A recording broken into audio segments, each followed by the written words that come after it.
Hi, my name's Larry Pollock, and welcome to the Light Foundry. Hi, today we're going to talk about black and white fine art photography with fine art photographer Kevin Holliday. And welcome to the show here, Kevin. Thanks so much for having me. I appreciate it. I'm honored.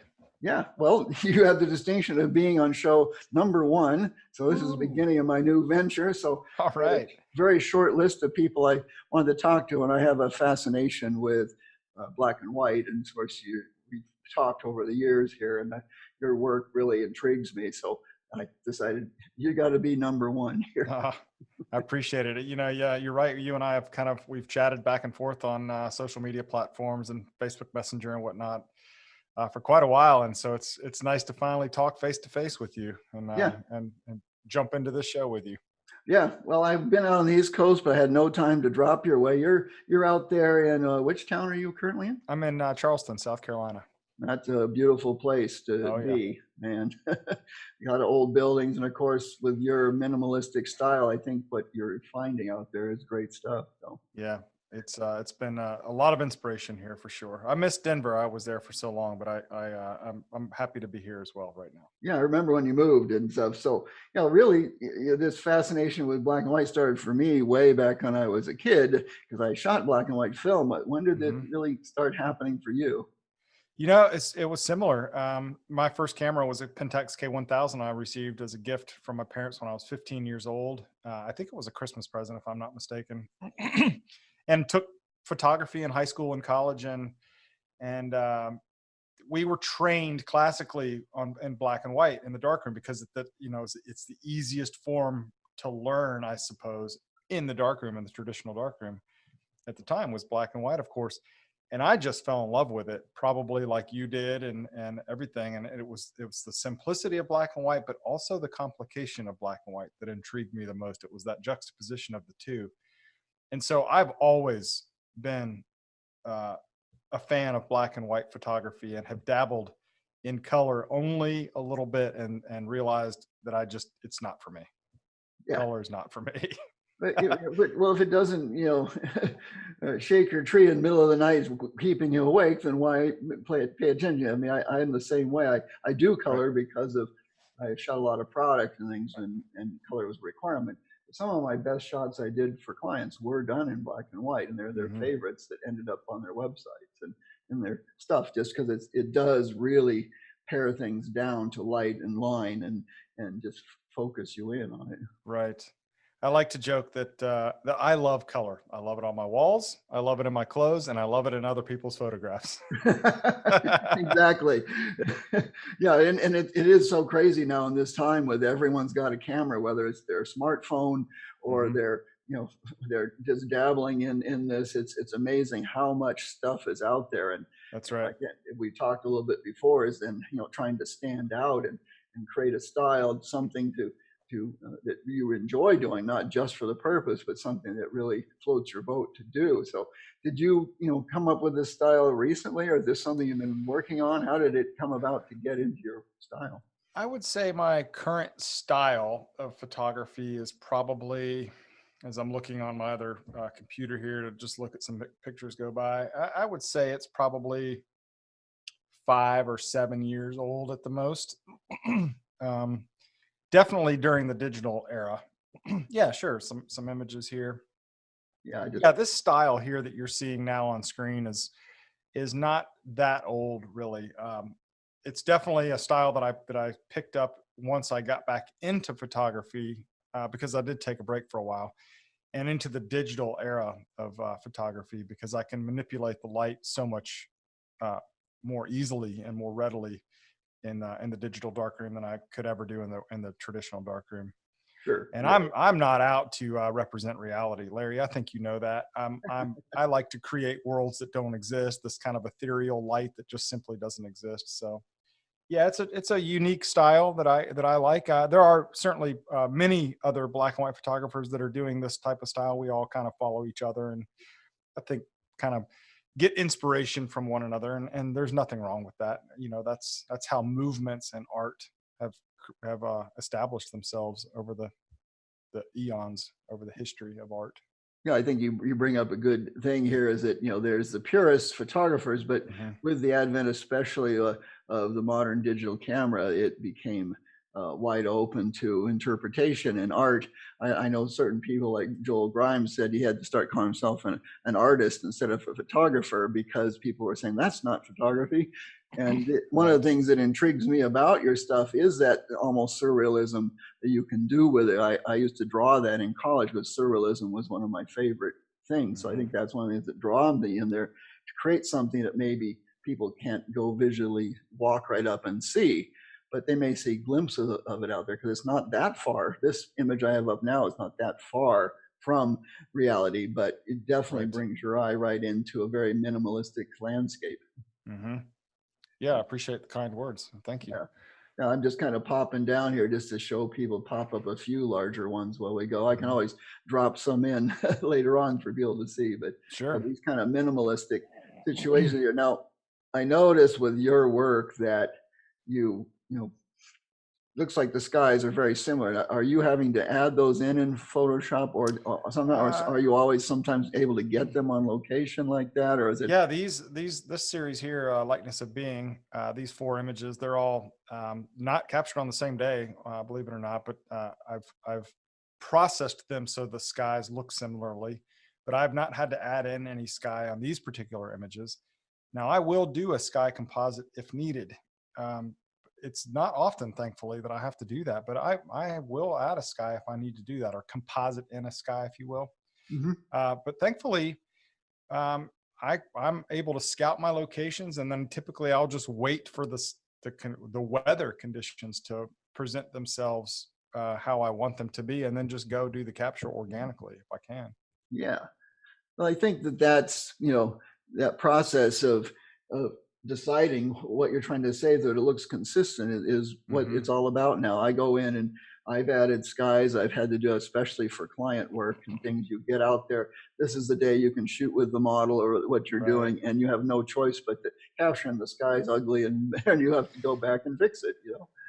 Yeah, and what helps with that is keeping good notes, both on the weather conditions that you're shooting in, and good processing notes as well. So I just keep a standard traditional pen and paper notepad at my desk. When I'm processing one of the lamp poles, for example, I'll just keep notes that the certain lamp is in this zone of, if you work in the zone system, which I do, and I put the sky in these zones and whatnot, and I captured it on this day, and the light was this, this intensity or whatever. And so good note keeping, traditional, just good old fashioned note keeping. Yeah, and there is something to say for actually writing it down, and that helps you integrate it, that physical Yeah. process.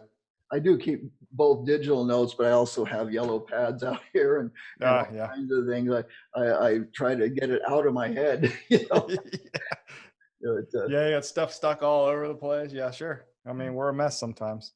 yeah, well, that's it. And you get in there. I'm assuming that work kind of intuitively with a picture. I mean, you have a look, Hmm. but then you get in there and you really just have to be in the moment with it, like you're Sure. editing. That's how I work, anyway. Yeah, same for me. And I think that's probably how a lot of artists work. We just get in that, what we call the zone of inspiration, and we just, once that hits, you got to roll with it. You just have to keep rolling with it, Yeah, yeah, because it's not exactly. always going to be there. It comes in waves. It does. I have had those moments where I don't feel like I'm inspired, and I That's right. get out there like, but when you're doing client work, I did so much for products that you got to go on now. This is what you're doing. You Yep. got maybe an art director standing there, and you've got models, you got money being spent, and you got to move. You got to move. Yeah, you do.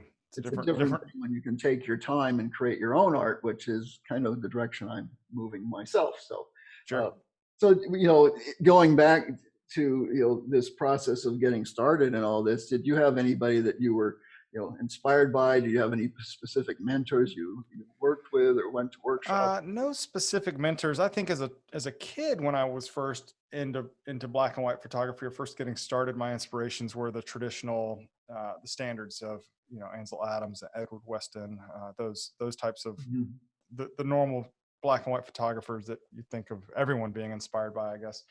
And then in the modern era, my inspiration comes from some of the bigger names like Joel Chinchalhar, Julia Anna Gasparro, and uh, Nathan Worth, I'm a big fan of, and then we have Michael Kenna. I mean, I can't look at Michael Kenna's work and not just be awe-inspired by what he's doing with, and he's still doing most of his stuff traditionally with film, Yeah. which is awesome. And his long exposure captures are in the ballpark of hours, not minutes, which is unbelievable to me. But you don't work on as many images when you do that. And that's where my work has been coming down to fewer and fewer shots, really spending more time with those shots when I have something special or I've created something. As Ansel said, I think was you make an image, you don't take an image. That's right.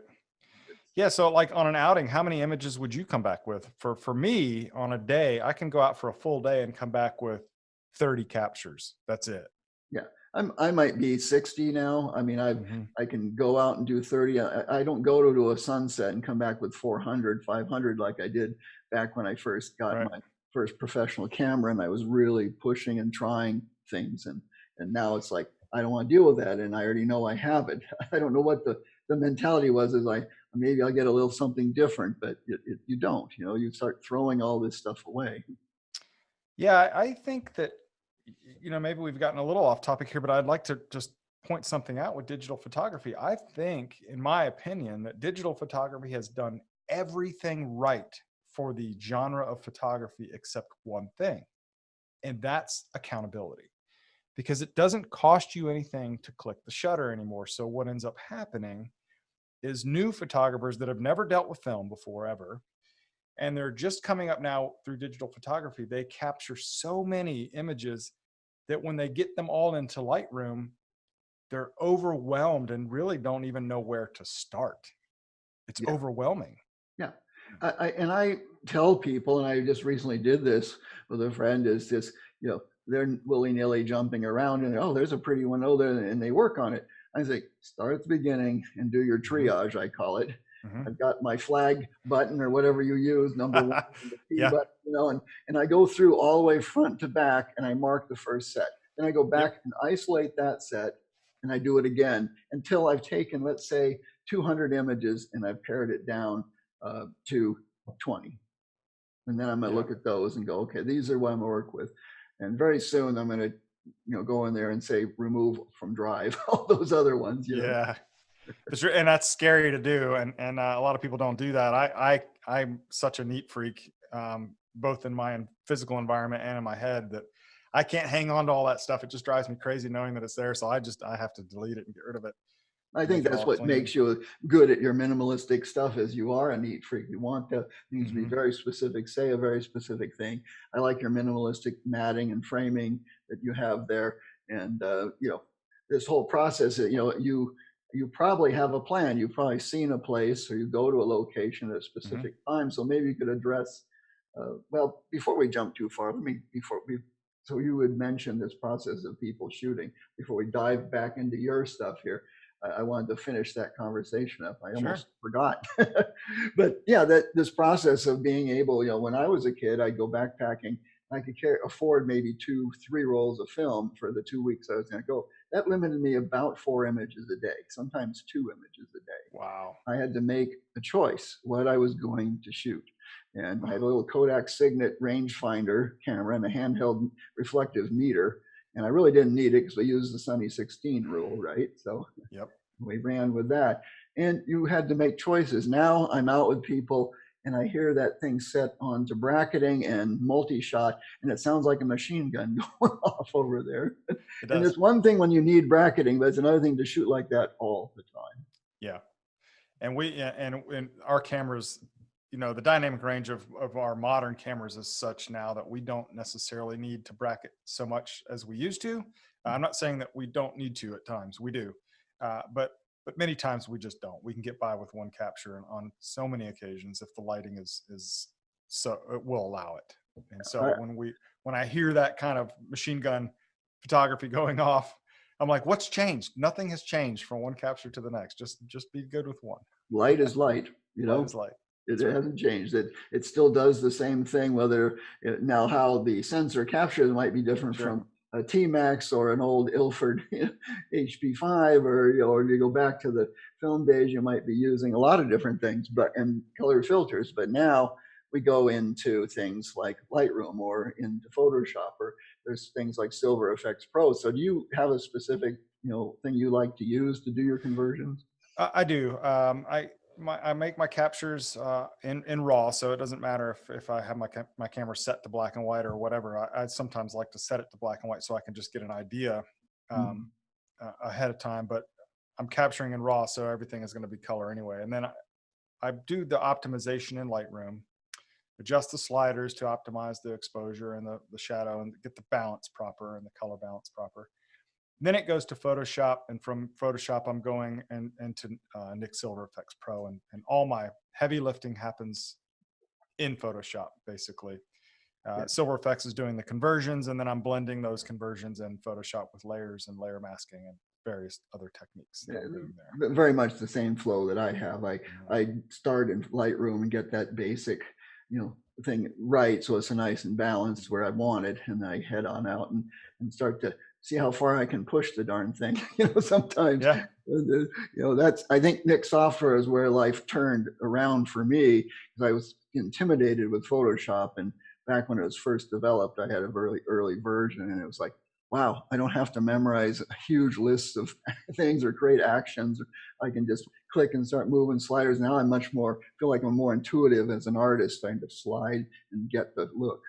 Yeah, and I think that you hit on a really important point there, and that's the intuition that comes as you grow as an artist, and then things just start to make more sense to you, and then once that kind of clicks and goes off, then you're really able to take that next step as an artist and begin to create something that doesn't exist. Yeah. Yeah. So you're creating something that maybe doesn't exist. So when you go out on these shoots, are you Mhm. having a plan in head already? You've already picked a place, or yeah, I'm assuming you're not just an opportunist shooter.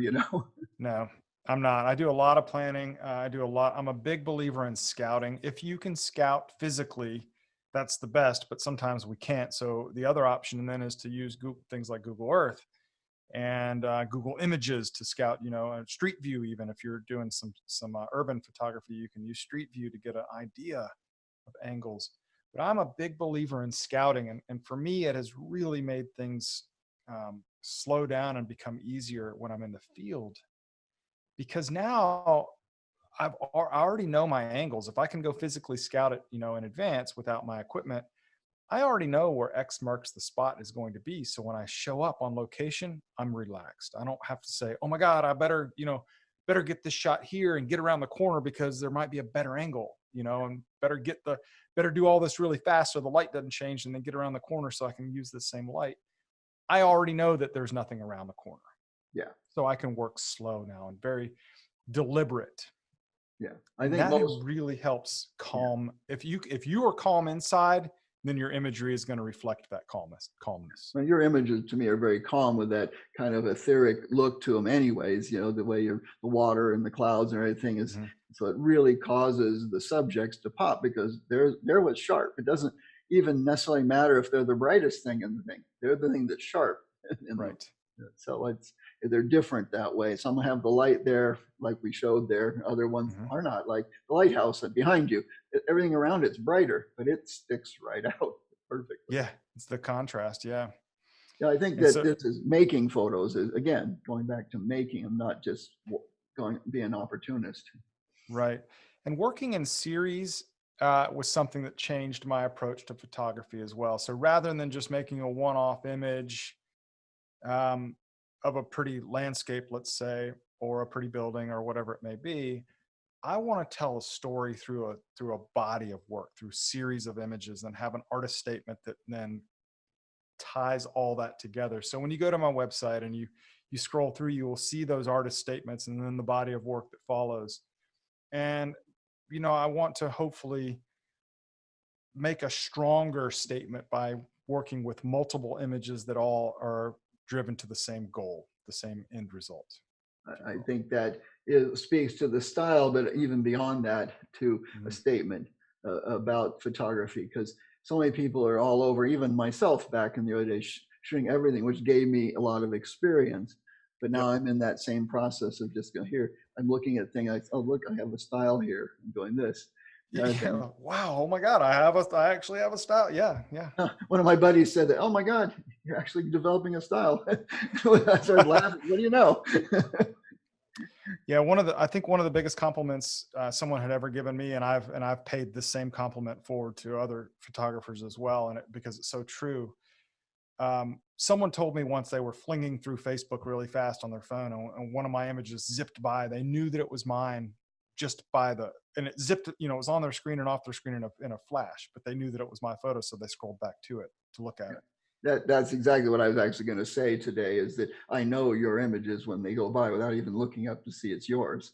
And that's a huge compliment. Yeah, That's the biggest compliment anyone can give me, really, there's people truly. like Thank Joel you. Grimes and various, like I mentioned before, that I know his. Now there's other people doing that now, but when he first started Mhm. doing his stuff, it was like, ah, yeah, that's Joel. Yeah.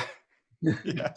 Nobody else Yeah. looked exactly the same way. And the fact Sure. that he's a colorblind artist is really amazing, what he does with color. So Wow. Yeah. I've forgotten that fact about him. That truly is amazing. Yeah, for we did sure. share our studio down there, and so I've met with him a number of times. He's a nice guy and smart as a fox, as they say. I mean, dumb Yeah. as a fox, sorry, is what I meant to say.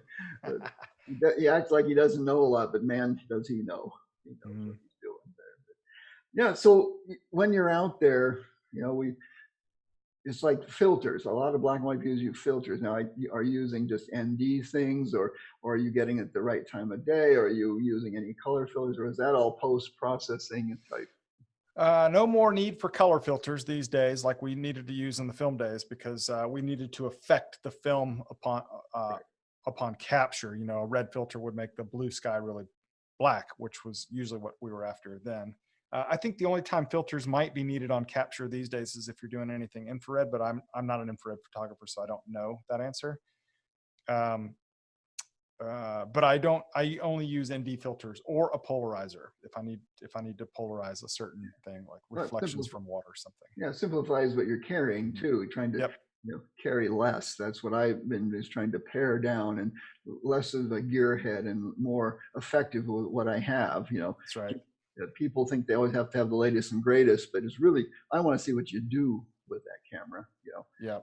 That, I like to keep my kit pretty minimal. It weighs a ton, but it's pretty minimal still. And I can't get away from the weight necessarily, but it's still a pretty minimal kit.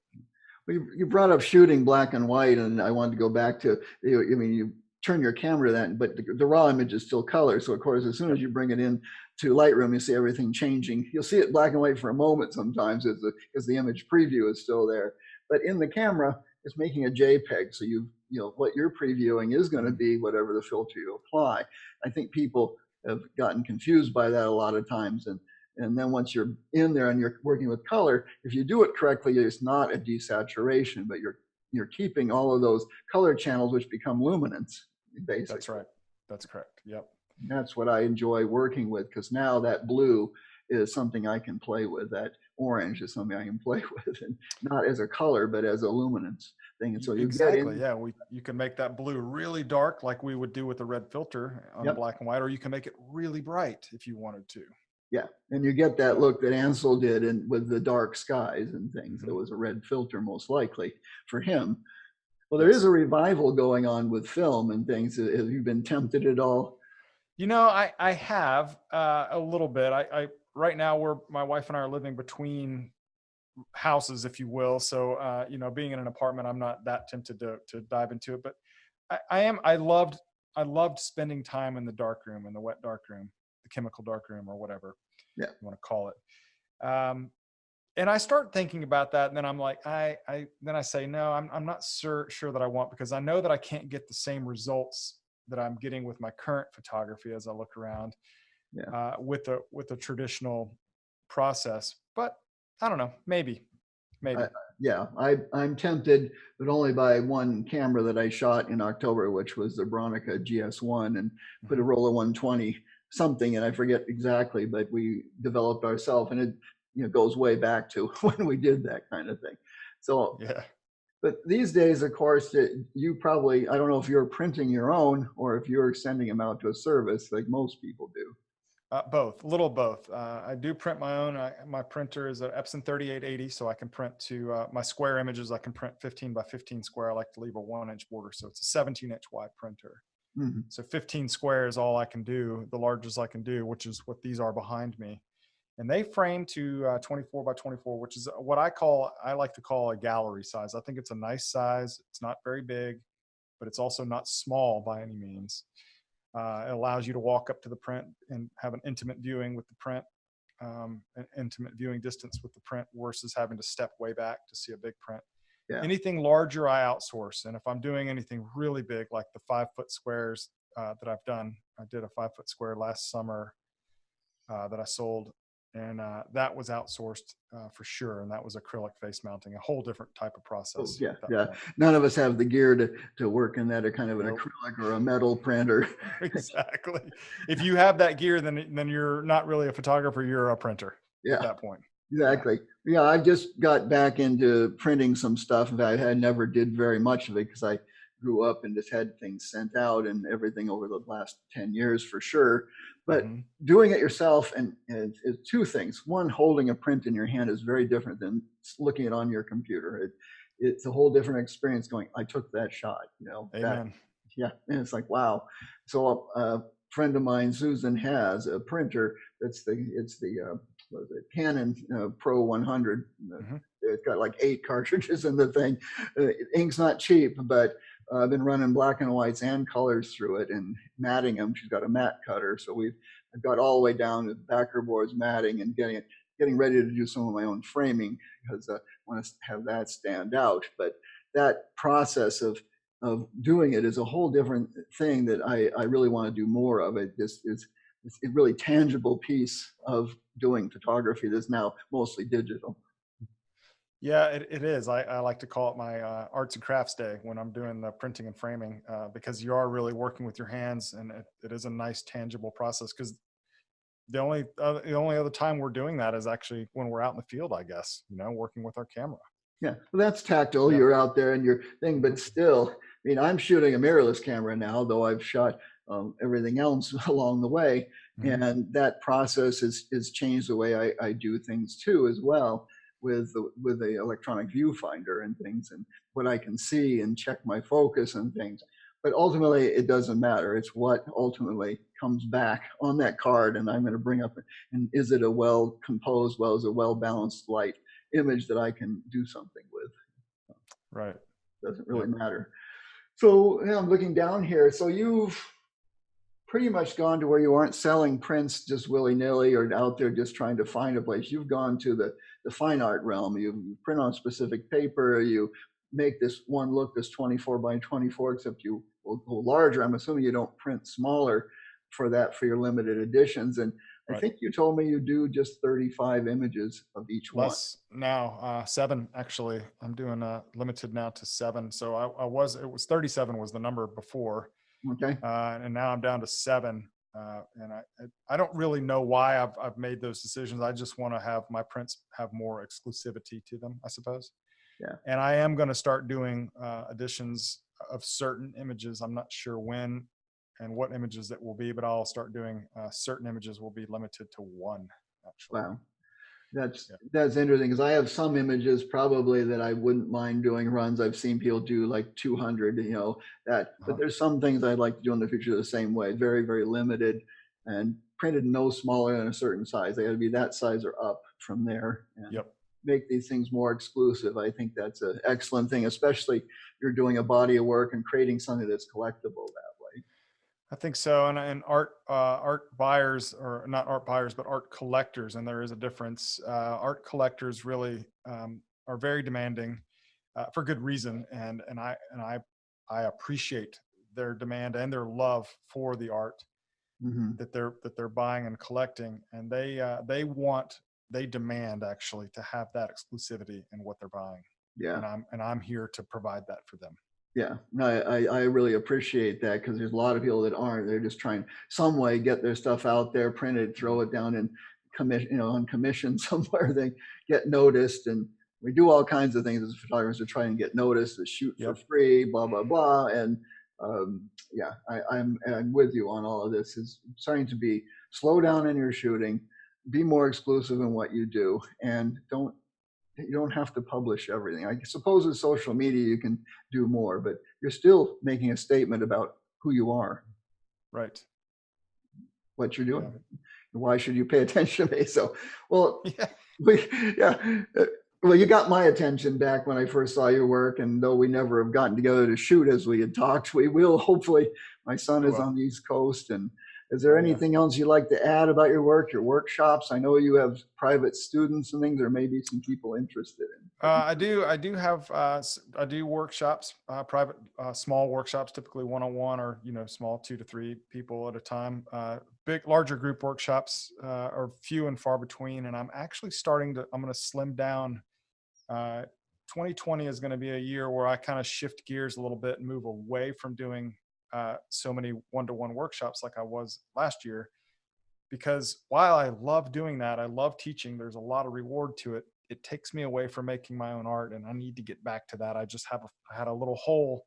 I felt a little hole in my heart and soul last year because I wasn't creating as much art.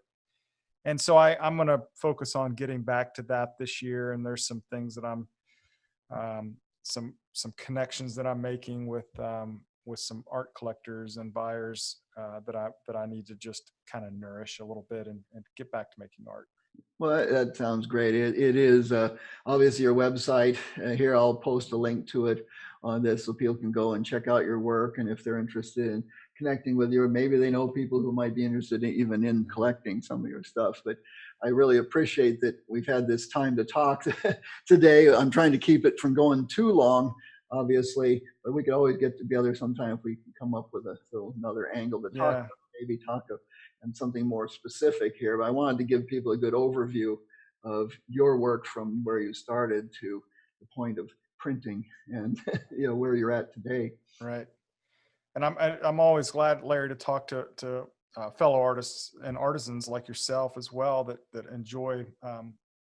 You touched on it. The joy there is in holding a print, and I want to encourage anyone listening or watching this video cast, this podcast, to print your work. Really, to print your work, because there's just nothing like it. Yeah. To have these prints, behind me, and to see my own work hanging in my house, and to see it hanging in someone else's house, it's just rewarding. It truly is. Yeah, I think ultimately that's what the end goal should be, not just to share it on a social media platform and things that literally you like it so well that you're going to put it in your own house. And you can, Amen. if you can live with it, then maybe some other people might want to as well. That's right. Yeah, that's right. Photos also mean something to people, so they speak to them. You've been on these locations, so they mean something to you as well, and that's the truth with any picture, even when someone's smartphone. Yep, I agree totally. Well, really appreciate you being here today, and I will get the links out to people, and I'm sure we'll be talking again here. And I think that about wraps it up. All right, Larry, appreciate the time. Thank you so much. All right. All right, bye-bye.